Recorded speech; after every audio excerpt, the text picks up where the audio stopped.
अब आपके समक्ष वीर बार्बरीक है गांधार पुत्री, जो आपके पौत्र भी हैं, जो इस युद्ध के एकमात्र दर्शक हैं।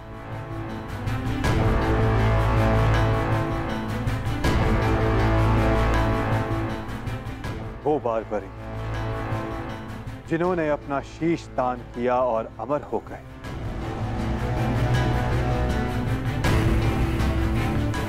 अब वही आपको सत्य का ज्ञान करवाएंगे।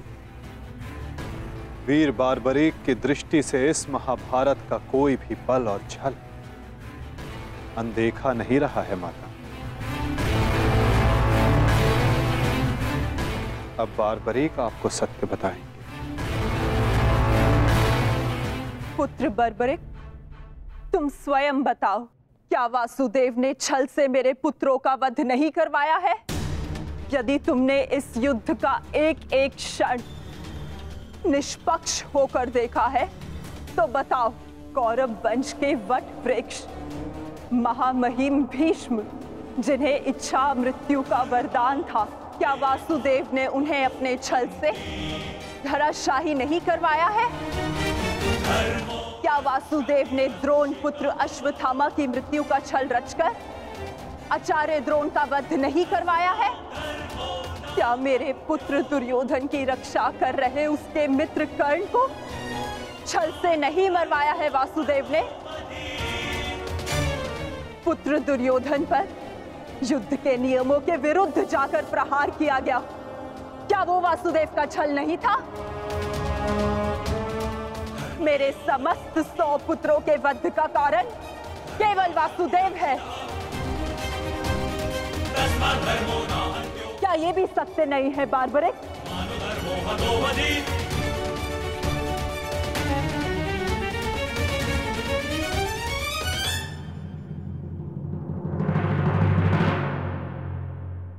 मैं आपसे सहमत हूं माते। ये सब स्वयं वासुदेव ने करवाया।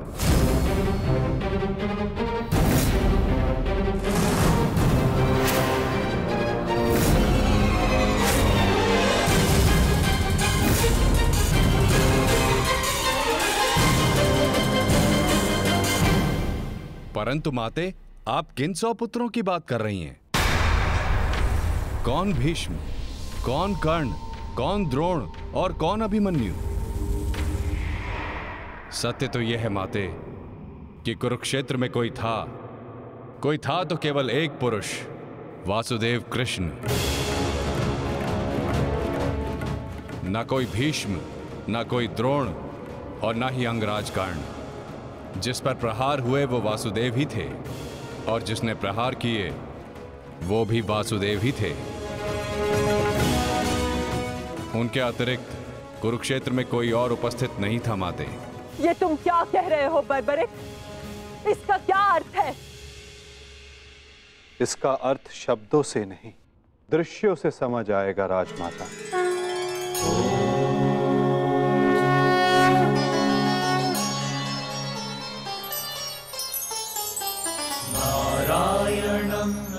इस युद्ध के प्रारंभ से अंत तक हर प्रहार मैंने किया और हर प्रहार मैंने ही सहा।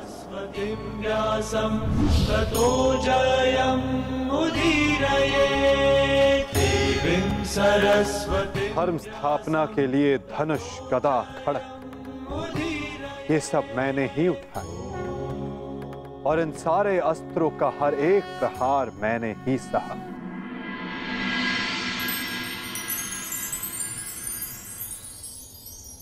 बाण चलाने वाला मैं ही था।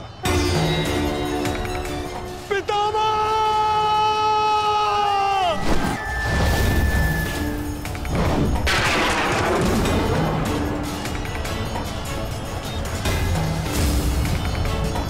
और उस बाण को अपने शरीर पर लेने वाला भी मैं ही था।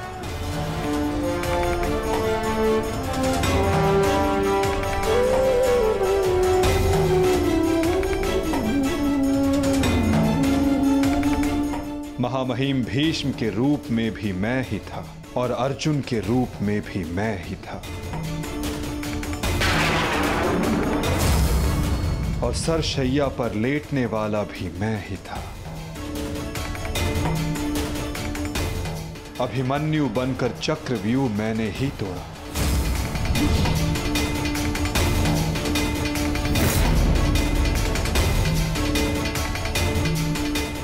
वापस आओ अभिमन्यु, लौट आओ, व्यूह में प्रवेश मत करो। विश्वास कीजिए दात्री, मैं इस चक्रव्यूह को तोड़ सकता हूं, और यदि मेरा सर कट भी जाए तब भी आपका सर गर्भ से उठा रहेगा। और उस दिन मुझे ही घेर कर मारा गया।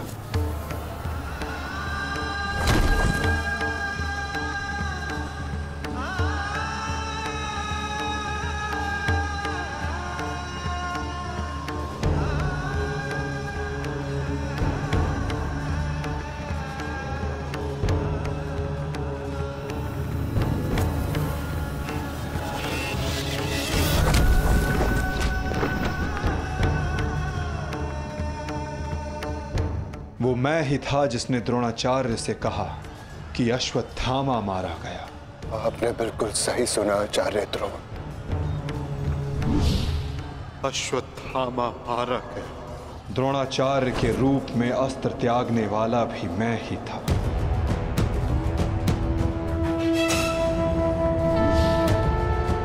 परंतु वो एक मनुष्य नहीं, एक हाथी था।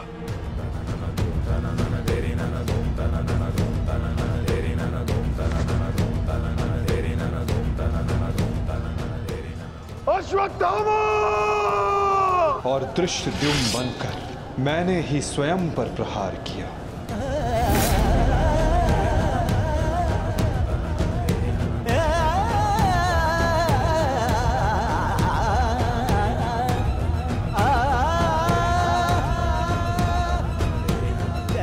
और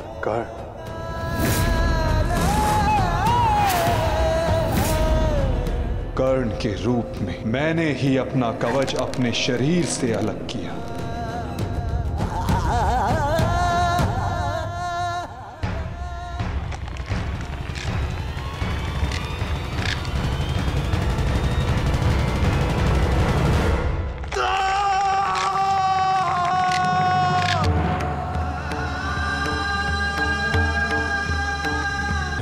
मेरे ही रथ का चक्र धंसा और मेरे ही आदेश पर मैंने ही स्वयं पर अंजलि का अस्त्र चलाया। अंगराज को मुक्त करो पार्थ, अंजलि का अस्त्र का प्रयोग करो।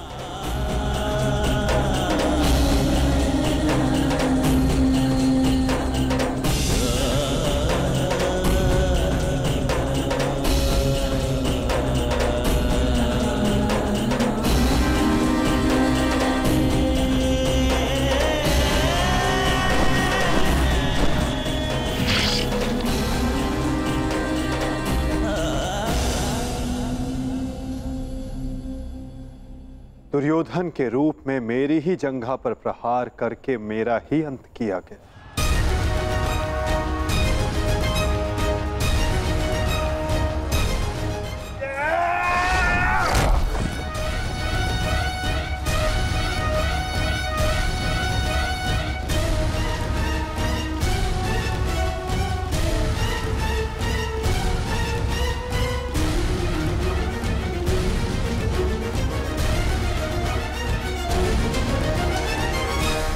द्रुपद हो या धृष्टद्युम्न, विकोदर भीम हो या अर्जुन, सब में मैं ही था। मैं ही विजयी हुआ और मैं ही पराजित हुआ।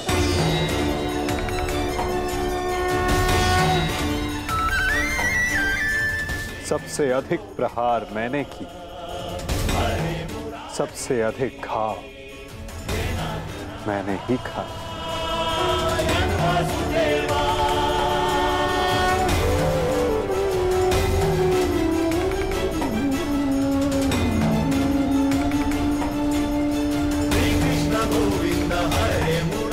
अठारह दिनों के इस महासंहार हर बार मृत्यु मेरी ही हुई। गिरता था जो घायल होकर रणभूमि में, वो मैं ही था।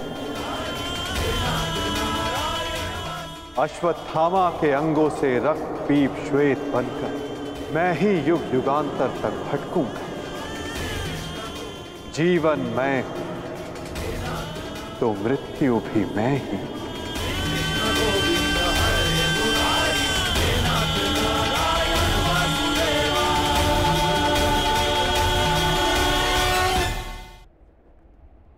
श्राप तुम्हारा स्वीकार है माते।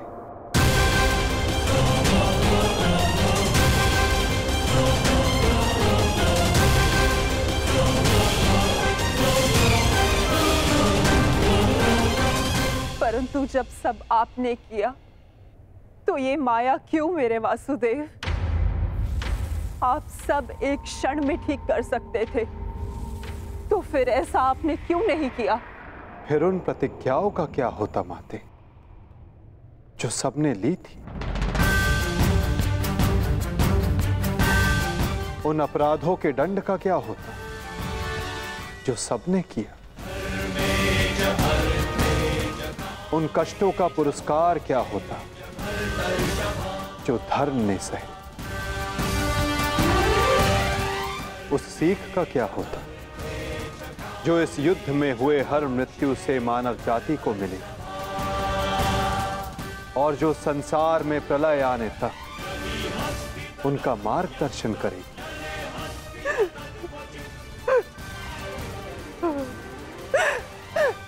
मुझे क्षमा कर दीजिए वासुदेव। मेरा श्राप वापस नहीं लिया जा सकता, परंतु क्षमा अवश्य मांगी जा सकती है वासुदेव। अपने पुत्र मोह में खोकर मैं उचित और अनुचित का भेद भूल गई थी।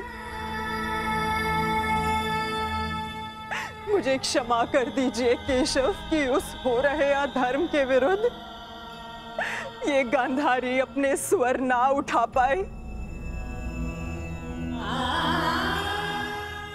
क्षमा कर दीजिए।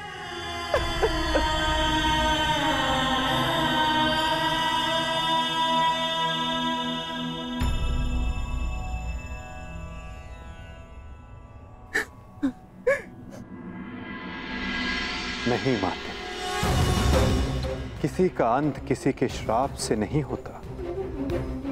यदि किसी का अंत होता है तो स्वयं के पापों से।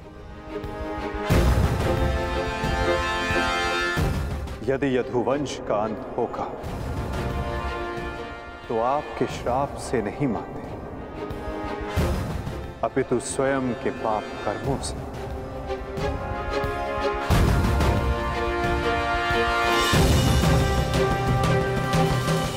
जब जब समाज में अपराध बढ़ेगा, एक महाभारत सामने आएगी। अपने ही अपनों को काटेंगे, कभी कुरुक्षेत्र में तो कभी द्वारका में।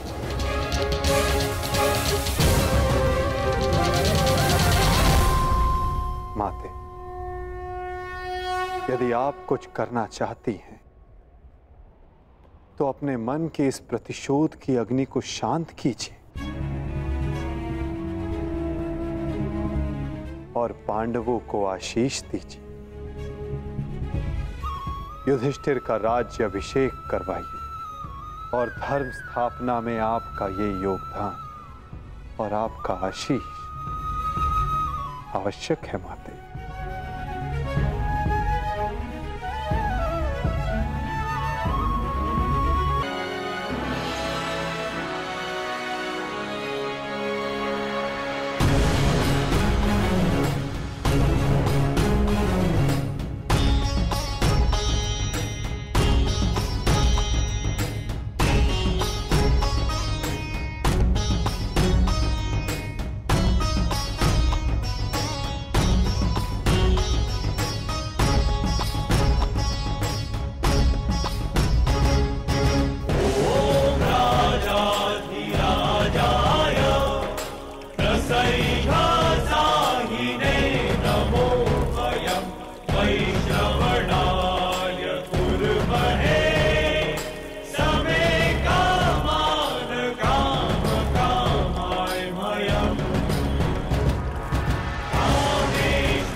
सम्राट युधिष्ठिर की, सम्राट युधिष्ठिर की, सम्राट युधिष्ठिर की,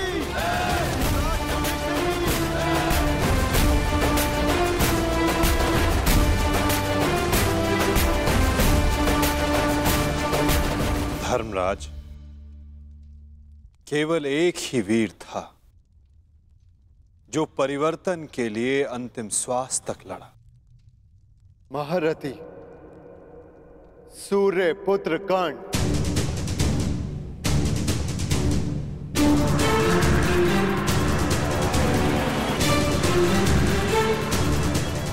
सदैव अपने ज्येष्ठ परिवर्तन के स्वप्न का आदर और सम्मान करना धर्मराज।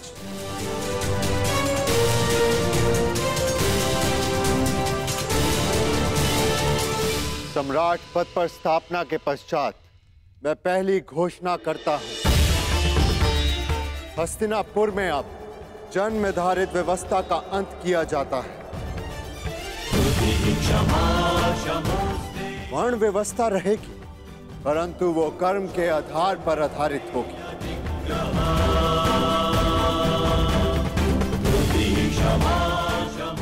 सूत हो या शूद्र हो, सबको शिक्षा का समान अधिकार दिया जाएगा और योग्यता के आधार पर काम, सम्मान और समानता का अधिकार सबको दिया जाएगा। यही धर्म स्थापना की नींव है और यही परिवर्तन का प्रारंभ। सम्राट युधिष्ठिर की, सम्राट युधिष्ठिर की, सम्राट युधिष्ठिर की, सम्राट युधिष्ठिर की। मुझे विश्वास है कि मेरे पश्चात परिवर्तन का अध्याय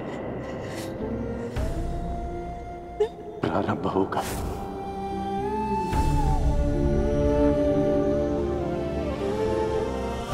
देख रहे हो राधे, तुम्हारे मन चाहे परिवर्तन का प्रारंभ हो चुका है। महाभारत के इस महायुद्ध में 18 अश्वनी सेना और बहुत से महारथियों ने अपने प्राणों का त्याग किया है। मैं उन वीरों के परिवारों को नमन करता हूं।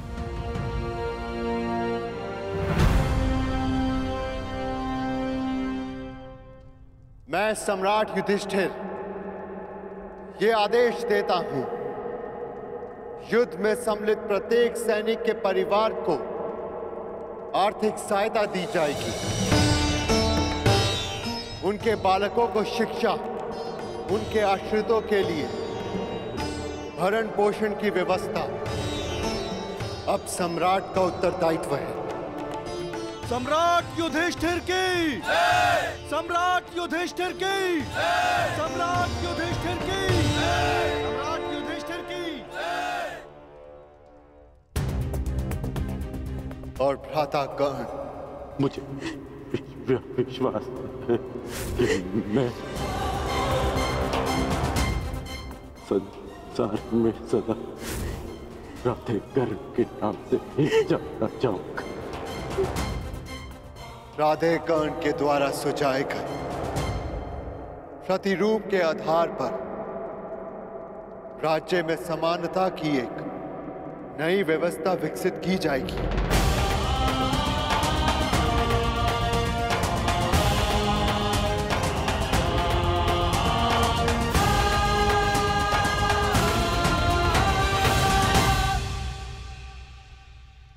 युधिष्ठिर और अन्य पांडवों ने अपने ज्येष्ठ कर्ण के दिखाए परिवर्तन के मार्ग पर चलते हुए एक धर्म राज्य का निर्माण किया।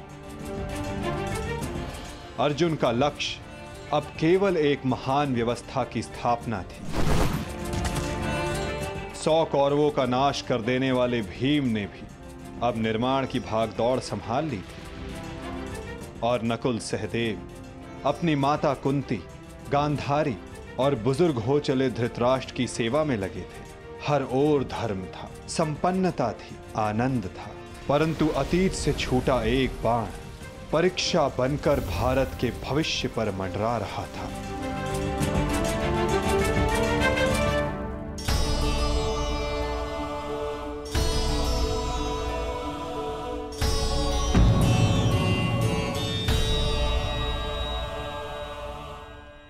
आप सबसे ज्येष्ठ हैं भ्राताश्री। इस स्थान पर आपका अधिकार है, परंतु फिर भी आप ये स्थान रिक्त क्यों रखते हैं?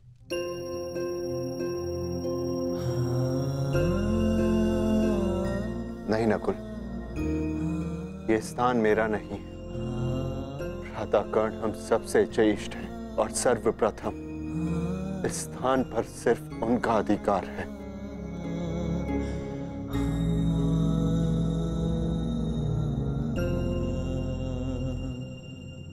साम्राज्ञी, क्या हुआ दासी? इतनी व्यग्र क्यों हो? युवरानी उत्तरा को प्रसव पीड़ा होना आरंभ हो चुका है।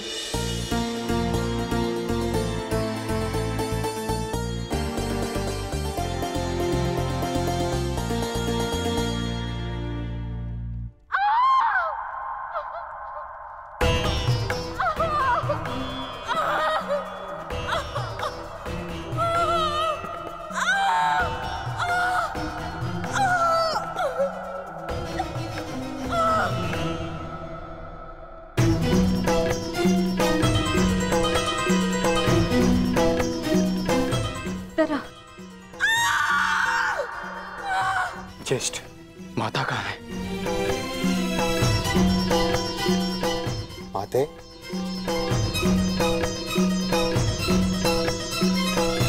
माता, माता वो उत्तरा। हम भीतर जाकर देखते हैं।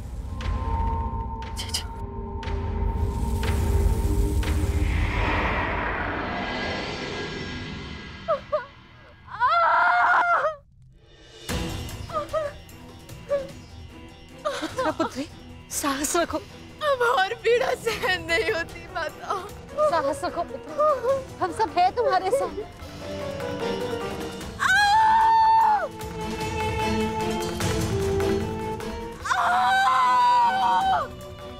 माता, प्रसव पीड़ा तो सबको होती है, परंतु उत्तरा के लक्षण गंभीर हैं।